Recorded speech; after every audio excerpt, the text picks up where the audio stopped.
Wala nang maraming paligoy-ligoy pa, diretso sa punto na.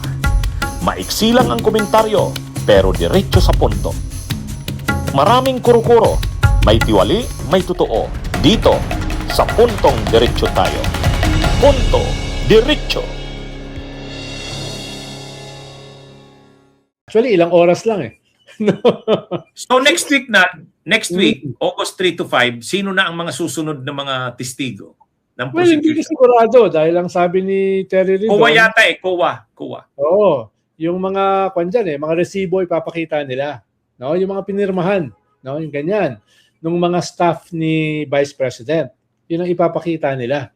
Tapos yung COA para ilabas yung notice of disallowance, no? Para ilabas yung kanilang yung rules sa intelligence at saka confidential fund. Hindi kasi yan absolute confidentiality eh. Walang ganun eh sa COA. No? Walang ganun. So yan. Ang hindi pa sigurado kung kukunin nila si Colonel Lachica at saka si Madriaga as witness. Dahil nga, yun yung nagsabi na yun si Lachica, yun nag-distribute ng pera. Siya yung nagdala. Dahil siya yung chief security nun eh.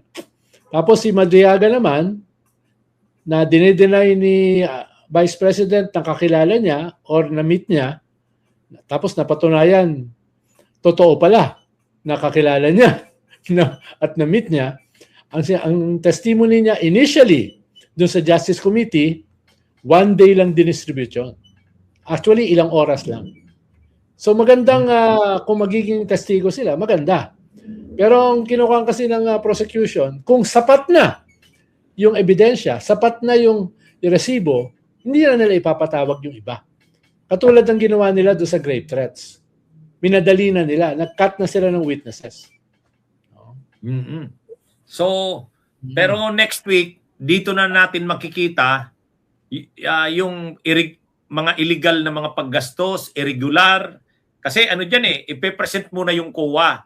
Ang ipe-present dyan na COA, yung COA auditor na talagang nag-handle ng mga confidential at intelligence funds. Ano yun? Kumbaga, tatanungin siya, ano ba talaga ang rules regarding sa mga confidential funds? Ano ang allowable na mga expenses na pwede mong i-charge sa sa confidential funds? At paano liniliquidate ang confidential funds? Kasi ang nangyari dito, binigyan ng notice of disallowance si Sara eh. Ang daming notice of disallowances. Ibig sabihin, 400 million. Oo. Ibig sabihin, irregular yung pagkakagastos mo, illegal. So, kaya nga disallowed eh. So ipapaliwanag muna diyan ng COA, ano ba yung allowed? Ano ba yung allowed na mga expenses na pwedeng i-charge sa confidential funds? At paano mo siya ililiquidate? Ayun. O ngayon, nagawa ba yan nila Sara ng OBP at ng DepEd? Doon na. Kaya yung sinasabi ni Cayetano, na sa simula pa lang sabi niya, unusual yun, pero hindi naman illegal. Maghintay ka lang. Sa susunod.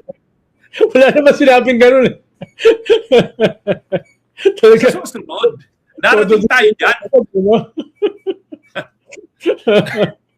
Beyond the call of duty pagdepensa, di ba? Parang hindi naman talaga magsasabi yung bakit magsasabi ba yung mga branch managers na illegal yun? Hindi naman nila trabaho yun di ba? Para sa kanila, pag may cheque diyan galing sa gobyerno, titingnan nila mga signatories, in order naman, verified, okay, release. Hindi naman nila trabaho na tanungin ito, para saan po ito? hindi nila trabaho yan.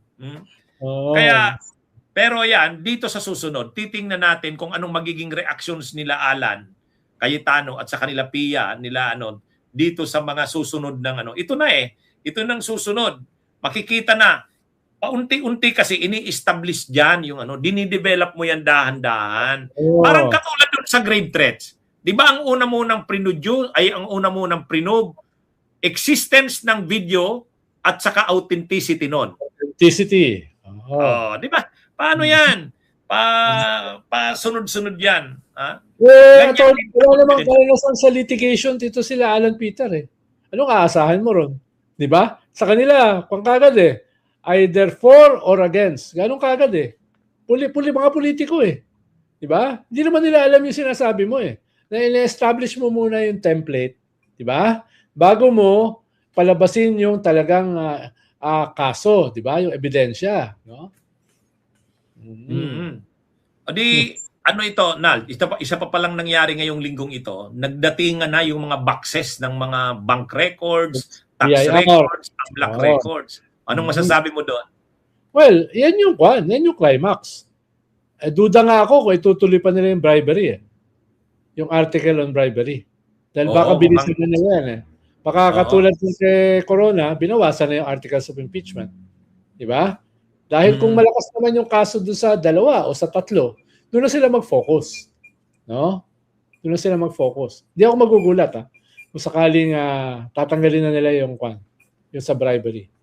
Ang bribery kasi doon, yung mga officials ng DepEd na binigyan ng ng mga envelope na binigyan ni Sara kasi bribe yung mga officials ng DepEd, yung Bids and Awards Committee members nila, yung mga USEC, mga ASEC, ang testigo doon yung mismong mga ASEC, USEC na nakatanggap ng pera galing kay Sara. Yan yung Ang paliwanag nung defense diyan, ng mga abogado ni Sara, hindi naman daw si Sara ang nagbigay. No, hindi naman daw si Sara personally ang nagbigay.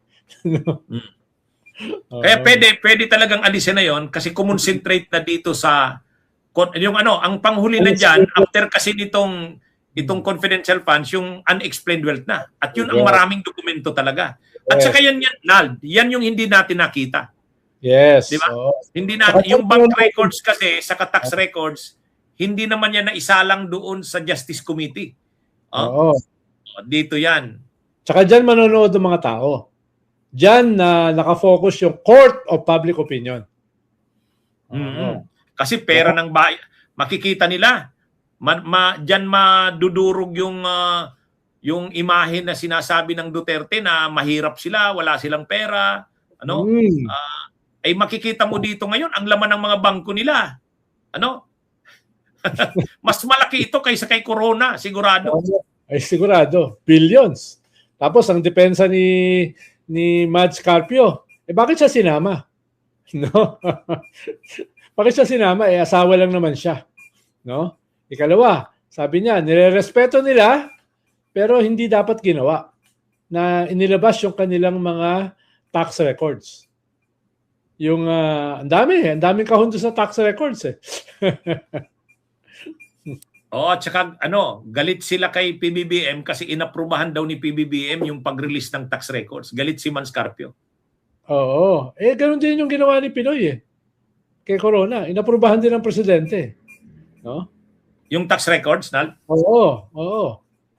Inaprubahan din yun. Siyempre, yung head ng BIR, gusto niya protektahan yung sarili niya. Na dapat may utos sa boss na isuko yung mga tax records. Diba? Paano galing yan una sa House yung green box. Diba? Dinala sa Senate as an impeachment, as a trial court. Sabi ng Senate, hindi. Kami dapat ang mag-request niyan. No? Kaya sinoli nila sa BIR. Hindi BIR ang nagbigay sa Senate. Nagbigay yung Congress. Sabi nila, medyo mali yung proseso. Kaya sinoli nila. Ngayon, tama na yung proseso. Hindi na siya, hindi na green box Nakita ko, red boxes na Oo, at marami. Marami na. Oo. At saka doon sa yung picture ng mga boxes, grabe. Yung Security Bank, 4 na mga boxes. Yung Metrobank, 2. Yung BDO, 2. Yung BPI, 4 yata yun. Talagang grabe. Grabe itong malalaman natin dito, pag sinalang itong mga ito. Kaya ang daming ngayon, overtime yung mga staff, dinadaanan yan. Di ba? Pinapasadahan bawat kahon. Ang dami. Ang dami. Pero wala silang masasabi dahil konkreto yan. No? Hindi yan imagination. Di ba? Hindi yan mga fake. Yan ay galing mismo.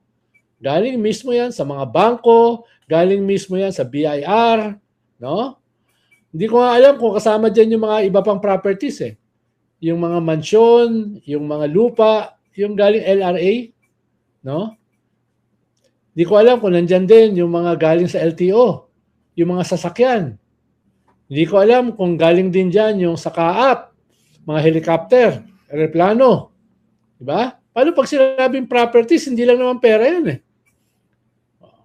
Diba yung kay Saldico, sinabi nila 50 billion worth, no, ng mga air assets. No? Air assets. 5 billion worth ng air assets ni Saldico. Helicopter, aeroplano. Kaya lang Nal, ang sabi naman ni Sara at ng kampo ng Duterte, kahit naman daw sa kabila nitong impeachment, sabi ni Sara, mataas ang survey ni Sara, performance trust rating. Ang sabi ni Sara Nal, blessed daw siya. Kasi kahit na sa kabila ng mga issue sa kanya, mataas ang survey rating niya. Pinagpala daw siya ng Diyos. Anong masabi mo dyan? Una, no? Bunyog, bunyog, halikan na kasama ka. Bunyog, kapag buklod ay may pag-asa. Luzon, Visayas, Mindanao, isa ang pananaw. Sa bagong Pilipinas ang bunyog isisigaw. Bunyog.